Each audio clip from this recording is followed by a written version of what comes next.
heto na mga kavonga, nandito tayo sa TV5. Of course, manood tayo ng Eat Bulaga.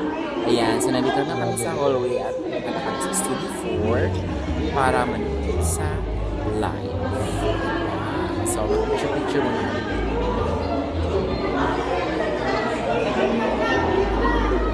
Dahil maganda. Yung mga posters. So, nandito na tayo sa loob, guys. At yung mga post na tayo. May number na tayo. Ayun, hindi tayo maswerte. Tayo na blue. So, ayan. So, masaya. So, masaya naman ito. Balik mas tayo. Bigay sa inyo. Bakit ba kayo na? Teka, sandali. Dagdagan na natin ang mga regalo nila para mangiti na si Mister. Yung 40,000, gawin natin 70,000 pesos.